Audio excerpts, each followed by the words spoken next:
Hello everybody and welcome to Fractured Creativity. Today we're going to be learning how to make a GIF, specifically this GIF. Now there's many different reasons to make a GIF. I specifically just wanted to take my character out of the game and make it as an overlay alert for my live stream. Now we're going to be using three programs to do this. We're going to be using OBS to record my character's emote, Blender to separate and shrink that emote down into individual frames and into the time limit that I want, and then we're going to be taking those individual frames, putting them into GIMP, taking out the background, and actually creating the GIF. Please stick around and enjoy the video.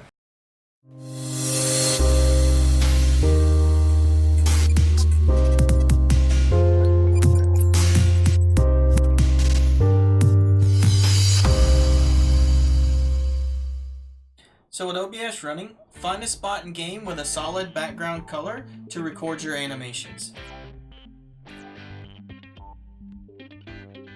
So once you have your video recorded, just bring it into Blender. You're going to open Blender and then you're going to choose your video editor. You can either choose it from the splash screen or you can just go to File, New, and then choose Video Editor. Once you do that, it's going to come to this screen here. Just cycle through your folders and your files and find the video that you just recorded and that you would like to cut out individual frames from. Just drag and drop that down into your sequencer.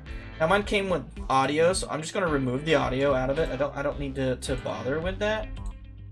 And then just kind of scrub through your video until you find what you need. So I happen to know that my particular one is down here toward the end. And then all you have to do is just find the emote that you want, or find the sequence that you want. So this here is the section that I wanted here, where he just gives a thumbs up.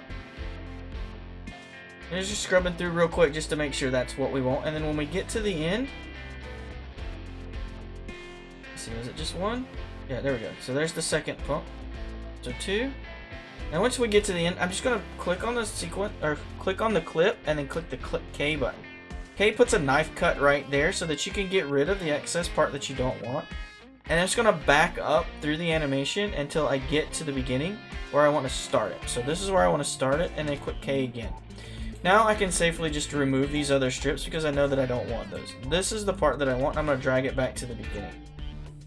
Once we get back to the beginning, we're just going to jump back down here to the front and line it up and just play it real quick just to make sure that it is the animation that we want. Perfect.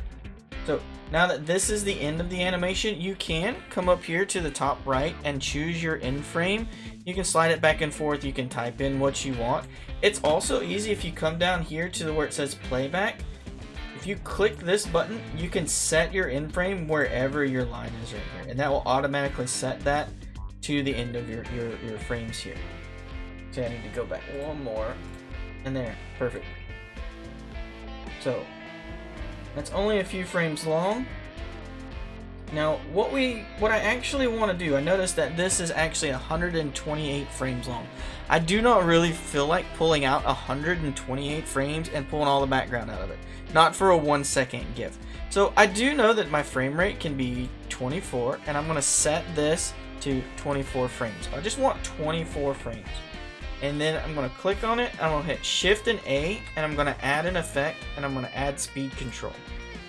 Speed control is going to let me speed this up enough that I can cycle through 24 frames in the entire animation. I believe it's 4, but let me make sure. So I set that to 4, and then I just scrub through here to make sure I get the entire animation. That looks pretty good to me. We're just going to play it at normal speed. Yep, so we got a full, so this is going to give us 24 frames, right? It's going to be 1 second long, we're going to have 24 frames. From this point on, double check your output so that you know where you're going to be sending your files to.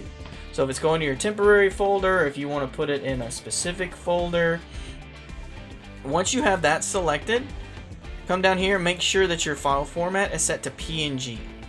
Once you know you're set to PNG, your resolution is good, your frame rate is good, and that's everything you want. When you hit render animation, that's going to save you 24 individual PNGs for that animation. So So it's going to render out the entire animation in 24 PNGs, which is what we're going to be using in GIMP to pull out the back screen. So once you hit render and you take care of that, then we're going to transition over into GIMP. Alright, once we have GIMP open, you're just going to come up here to File and then Open as Layers. Selecting Open as Layers, navigate to the folder that has all your PNGs in it, select all of your PNGs, and then what I did is just had the first file selected, scroll to the bottom, hold Shift, and then select the last file, and that will grab all of your PNGs. Select Open, and then it will create one project, and it will upload all of your PNGs into the correct order for your animation to work correctly. Now, once that's downloaded, you can hold Shift and click on these eyeballs and just kind of scrub quickly through all your files just to make sure that your animation plays correctly and everything looks like it's in the right order. Once it is, the first thing I like to do, make sure they're all highlighted. Come up here to your crop tool, which is this little icon right here. Click your crop tool, and then what you're going to want to do is cut out most of your section, because we're going to just try and get rid of all of this extra stuff that we don't need that's in the folder, or in the file, in the picture. Most of that we're not even going to use. We're going to try and get rid of it anyway. So by clicking and dragging and then cropping out the picture, you can cut out everything and make it smaller. So I do recommend going through and just kind of scrubbing through your animation to make sure it doesn't go outside your crop, and so that you don't lose any of the information you really want. Once that is done and you have everything, make sure all the eyes are on, and then just click inside of your crop, and then that will give you a smaller work surface to work on. So once you do that, there are a couple of selection options you can do to remove the background. To me, the fastest way, since we're going to have to go through each individual picture, is I'm just going to start with the fuzzy select tool. I'm going to shift click this eye so that I'm only working on this first image, because each of these images is going to have the animation in a different spot, but the background is all the same. So I can click this fuzzy select tool and select the background and then hit delete. That's going to remove the background. Now you do want to kind of go into some of these other spots and take out as much of this as you want. If you hold control and use your scroll wheel, you can zoom in and select some of these other areas. Now you can go through this and be as tedious as you want and get as much of this as you prefer. This is just a quick tutorial on how I go about doing it, but you can come through here and crop out and make this as neat and clean as you want. Another option is to go through with your little path tools here. You can select these points and then draw your lines and things like that. You can do all kinds of stuff to go around your image to make it look better.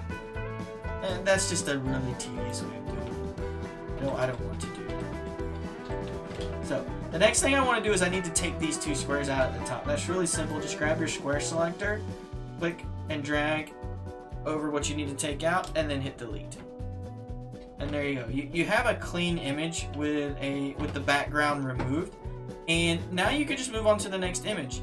Just shift click the eye, and then also make sure you just left click on the actual layer, because if you don't, you're just going to be staying on that first layer you just finished. But if you notice, if we see both of these, after we do a few, you're going to start to see how the guy inside moves and the background doesn't. You can kind of see his thumb right there. So let's just go through and go ahead and work on this next one. Fuzzy select the background, and hit delete. And you may have to do it a few times to get as much as you can.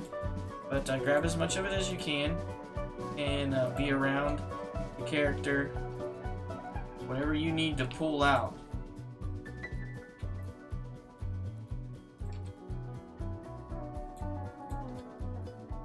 Like I said, you can be as tedious with this as you want to. There's all kinds of things you can come in here and you can find all these little spots just by clicking on the transparency, and then anything that doesn't get selected, individually click on it, and then that will help you remove it. And you can see how you can get up real close to the character, and by clicking on the fuzzy parts next to it, you can get a little bit more out of the way. And like I said, you can be as tedious with that as you want. square select, top corner, delete, bottom corner, delete. And now we have a second page. Like I said, see here, now we can go with this, and you can kind of see how it moves along there, right? You're going to want to do that with all 24 frames. We're going to go ahead and just speed up and jump to the end. You're going to know I did that with all 24 frames, and then we'll jump to the end and I'll show you the steps to actually export your image. Alright, after you have all 24 frames done, you can come through, and like I was showing you, you need to make sure you select your frames individually, because if you don't do your layers correctly, you're going to miss out on all of this information. But each individual frame will add up to an animation. So once you do that, make sure this top one is selected, the eyeball is on. You're going to go to File, and you're going to go to Export As. Now, one thing you want to make sure you do, that even though if you make these changes down here, because you're going to want to make a GIF, right? Well, you need to make sure that your file name here ends in .gif. If you don't do that, no matter what you name it, if you don't put the correct dot extension on the end, you're not going to get the right options to show up. But once you click Export, you're going to get this option menu here. Make sure you select As Animation, and then click on here where it says File Disposal Where Unspecified. Click 1 frame per layer, Replace. That'll make sure that it'll copy the first layer, and then it will replace it with the next one without seeing the overlay on the back. Like, all the transparency will it'll just do 1 frame at a time, so that you're not getting this blurry, crazy looking image. If you mess this up, it won't come out correctly. Then you just hit Export. Once you hit Export, your GIF will be done. Make sure it's going to the correct folder, and once you find it, you can open it, and then it will start working. Thank y'all for watching the video. I do hope y'all learned something, and y'all have a good day.